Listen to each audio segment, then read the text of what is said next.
In this video, I'm taking on every noodle here in Myanmar's biggest city. Asia is famous for its noodles, from ramen in Japan to pho in Vietnam. Oh my god. Then there's Myanmar, with a food culture that gets completely overlooked, including a world of noodles. Thick noodles, thin noodles, dishes influenced by India, China, and Southeast Asia, all colliding in one place. Today we're taking on 5 of this country's famous bowls. Their thickest noodles, their richest noodles, and their regional noodles. But it all starts with Myanmar's most famous noodle, Mohinga. This bowl is more than just famous. It's Myanmar's national dish, a local go-to breakfast that's served all day. It's made with thin rice noodles, banana stem, and a rich catfish broth. Catfish for breakfast? I can't wait. Let's see how this dish comes together. I want to show you its individual components, starting with the most important part, the broth. Now, this is a broth that is full of action, full of flavors, and if you look closely, it's even full of eggs. But what sets this broth apart from anything else are the banana stems. It adds a unique layer of texture that we'll be tasting soon. But first, we need to meet our noodle. Right here, you're looking at a thin rice vermicelli noodle. That is going to be perfect for this soup, and it's going to soak up that delicious broth. Let's see how it comes together. Ready? Action. Okay. Step 1, she takes a steel bowl. She grabs a clump of noodles and puts it inside. From here, she grabs a fish cake, a fried fish cake, and she scissors it into the bowl. Then she grabs a fried crunchy peanut fritter and absolutely destroys it. Now we're heading over yonder. She grabs a spoon and puts that inside. From here, it's time for their complex broth loaded with fish, egg, and banana stems. Finally, we move over here to the cilantro. Then she puts in some fried shallots and garlic as well. Finally, she spoons up some chilies and adds it to the bowl. And that is how you make this country's national dish, Mohinga. Fish broth for breakfast? Yes, please. This is the most famous food in all the land when it comes to Myanmar. We've got bright green coriander. We have an egg that's been simmering in that broth, and then, cleverly, she takes a spoon and she puts chili flakes on the spoon. So you can decide for yourself how much chili you want to mix into the dish. But before we try this, I want to talk about what's inside this bowl. This is full of different fried fritters. When you order the soup, you can order any of these to go inside of that broth. Usually people choose one, and here's what there is to choose from. This right here is an onion fritter. We saw this in our last street food video. Some of these are made with beans, and they resemble falafel, and the one I'm eating today, in fact, does not have peanut, but it contains beans. Let's give it a shot. Super fried, crazy greasy, super crispy. But once you put that into there, it's gonna be a completely different experience. I don't think this can withstand that broth. I think it's gonna become incredibly soggy. So why do people do it? Let's find out. Still a little bit of crunch, very nice. Now I'm gonna attempt to mix these elements together. We'll get to the noodles soon, but first, the banana stem. Now, if you look closely, it's like you can see these big plant cell chambers. Chambers that get completely soaked with broth. Try it out. I love it. Crunch is almost like eating celery, but the taste is completely different. It's not dense because it has those big cellular chambers, so it has more of a squishy crunch to it. It's so delightful, and it's an ingredient that you don't really see used in anything. Meanwhile, we have the broth to talk about. Wow. So this is a broth that's been made more thick with toasted rice. Try it out. It tastes like fish, but it's not fish-y. It's so full of flavor. A great way to spice up your morning, too. Here's the best part. You get a little messy over here. They have some toilet paper. I know what you're thinking. No, that's a tissue, Sonny. Sure about that? Sure about that that's not toilet paper? You sure about that? And people online call me an ass face anyway, so what's the difference? Let's mix her up a little bit. I want to unearth some of those noodles. Not bad. I'm impressed. This right here is the perfect ambassador for Myanmar. There's a lot of pressure on a national dish to hold a whole country on its shoulders, and this pulls it off. But from here, we're going to be trying 4 other noodles that may not be able to contend with this. Let's head to our second location now. After trying Myanmar's most loved noodle, we are moving on to Myanmar's thickest noodle. Meet THOKE, a dish that represents how Myanmar food mixes many cultures. Rice noodles from Chinese influence, curry and spices from Indian influence, and all of it resulting in Burmese flavors that are rich but still mild and balanced. At least that's what it says on the menu. The name basically means thick noodle mix. Let's go inside and take a look. But what makes this dish really stand out are these udon-like noodles. You can see what I mean when I say it's kind of udon-like, but actually this is even thicker than udon. This is one of the thickest rice noodles I've ever seen in my life. It is big, it's sticky, and it's perfect for the dish that we're about to make next.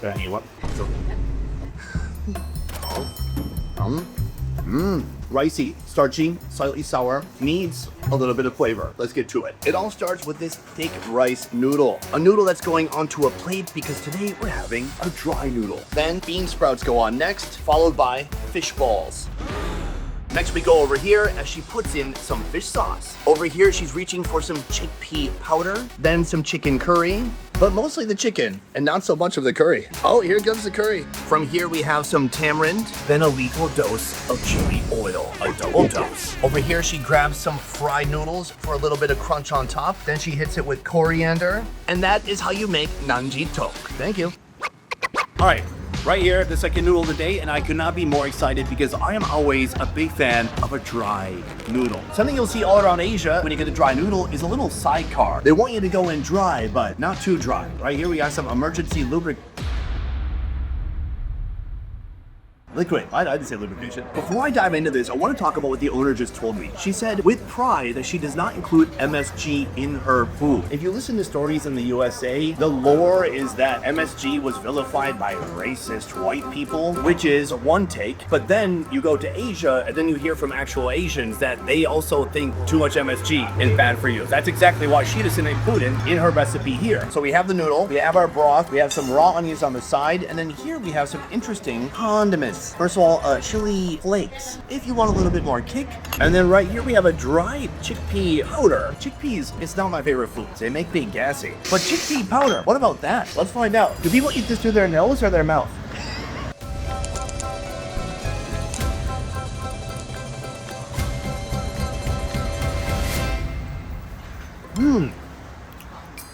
What is the point? It's not a bad flavor. It's a little bit starchy. It's mainly a mild flavor. There's not a lot to it. Let's see how it tastes when it's mixed with all these other ingredients. Let's go for it.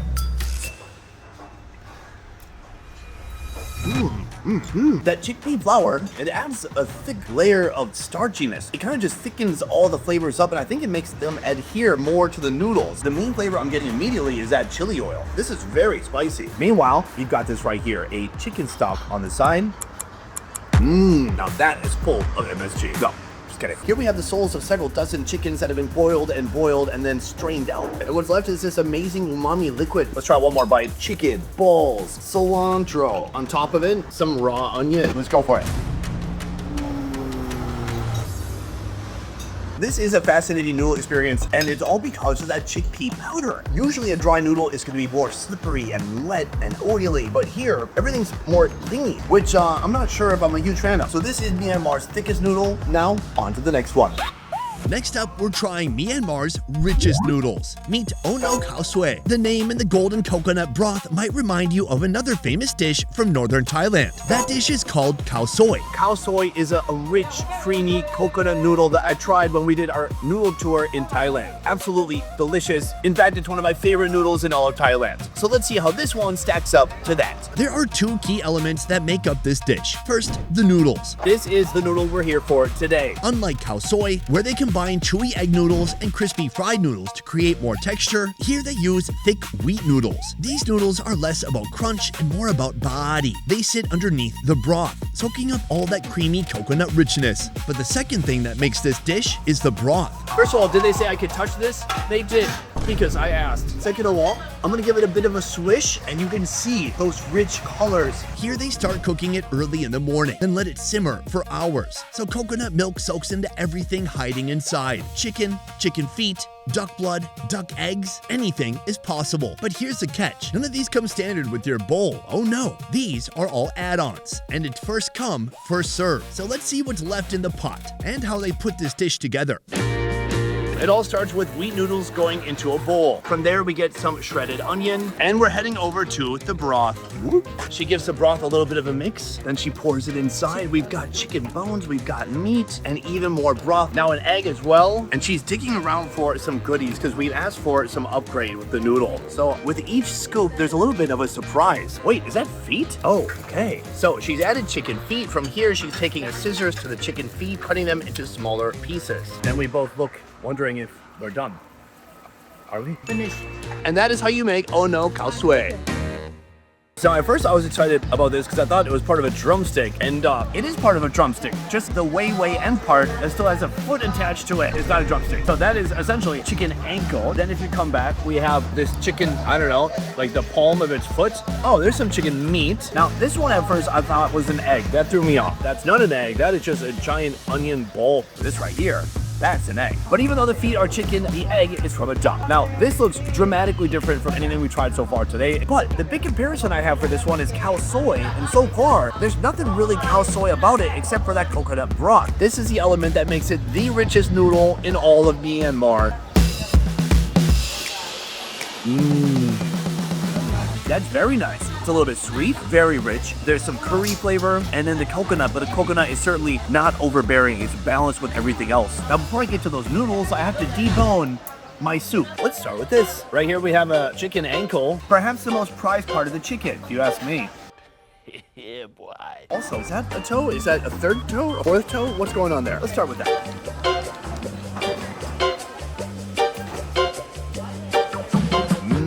Fourth toe. So they've raised it just enough where the skin is starting to fall off the bone. That said, it's taken on the flavor of the coconut. It is quite delicious. I'm telling you, next time you order a bowl of noodles, go bone in. Sucking meat off the toes. This is like watching an owl ant. In Asia, if you have a foot fetish, it means something completely different. Now from here, I'm going to gently put the bones to the side and eat those later. So right here, I have a delicious scoop of noodles. You can see they're absolutely soaking up that broth. Let's toss it.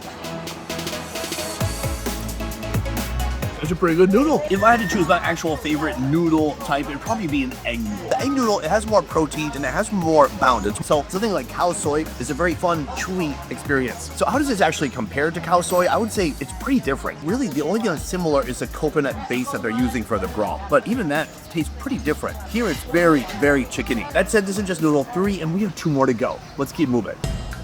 From Myanmar's richest noodle, we're moving to this country's most regional noodle. This is the Shan noodle, from Myanmar's largest ethnic minority, the Shan people. The Shan make up about 1/10 of Myanmar's population, with estimates around 4 to 6 million people. Their food reflects their location near the border of China, Laos, and Thailand. So how is it made? Let's go inside and find out.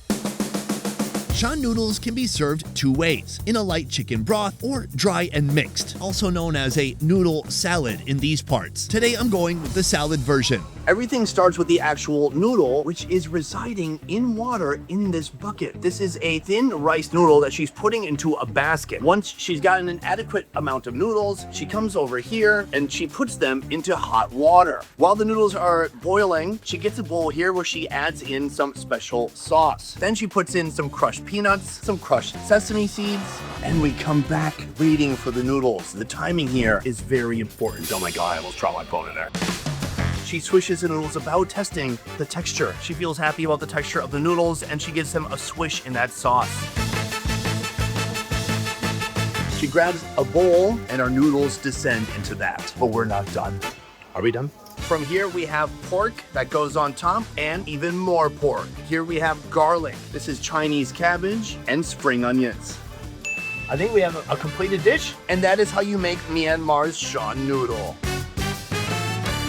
Right here, you can see I have nothing. And that is because when eating this noodle, it's very important to have it hot and fresh. Otherwise, it's going to become one big solid clump of noodles. Let me show you. Here's the one we just had. We took tons of video of it, and look, not exactly what I'm looking for. So we're making fresh one right now. I'm about to eat it quick. In the meantime, I want to show you this right here. This is Shan tofu, a regional favorite. I don't even love tofu that much, but I love that taste. It has a nice thin, punchy exterior, and it hardly tastes like tofu at all. At last, our noodle has arrived. Every strand of noodle is thoroughly coated in that sauce and those nuts in these nuts. Let's give it a shot.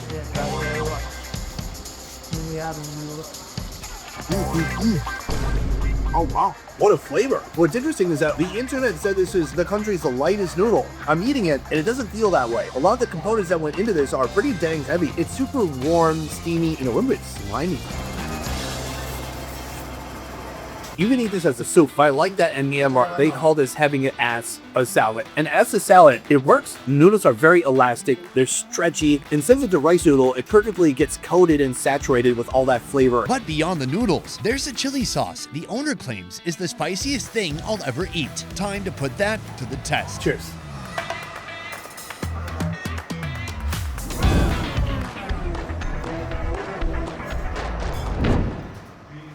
Like a chili crisp. It's very oily, super heavy, and it's just coating my throat. But is it the spiciest thing I've ever had? It is like instant heartburn. It's burning in my mouth. I don't want this anymore. No. But if the spice does get to you, and it's definitely not getting to me.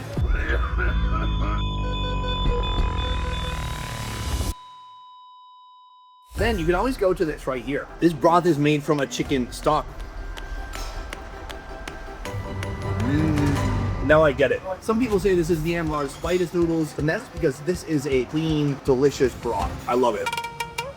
Finally, we're moving on to Myanmar's most unlikely noodle, HINGA. Not made from wheat flour, not made from rice flour, but something else entirely. This is a giant brick of glass noodle. These noodles are made from mung bean starch, giving them that slippery, glassy texture that can sit in a hot broth for hours without turning soggy. So from here, we're gonna take a look at the broth. The noodle's already inside. Let's take a look at that now. Oh, she left already. I think she's going without me. Unlike the other noodles today, which were quickly blanched in a hot broth for a few seconds, these guys are simmered in a boiling broth together with all these other ingredients. Wood-ear mushrooms, tofu skin, dried shrimp, herbs, and whatever else the kitchen throws into the pot. Now, if you look closely, you can see right here, those are the actual glass noodles in between all the other chunky ingredients. They soak up all that flavor while somehow staying chewy, slick, and almost impossible to destroy.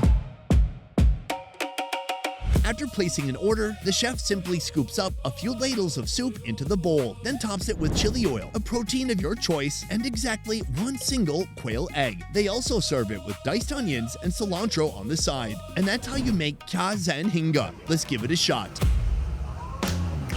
Boom, here it is, Noodle 5, the final noodle of the day, and what an adventure it's been. Let's talk about it. If you take a close look, there are two things going on in here. First is this black part. I was told that's black fungus. What it is actually is wood-ear mushroom. You'll find that in tons of Vietnamese foods as well. Aside from the mushroom, we have tofu skin, but the best part, of course, is the noodle. Deep inside, kind of wrapped around everything, you can see that glass noodle. Before we get to that, you have to try the broth. A broth that takes hours and hours. Wait, no, just 2 hours. 2 hours to make. Go for it. That's nice. Now, earlier, we went to a restaurant that took pride in not using MSG. Here, it's the opposite. Here, they take pride in using MSG, and it really comes through in the broth, and let me tell you, it's delicious. With a soup like this, there is no such thing as just having a noodle bite. It's always gonna be everything together. Let's go for it.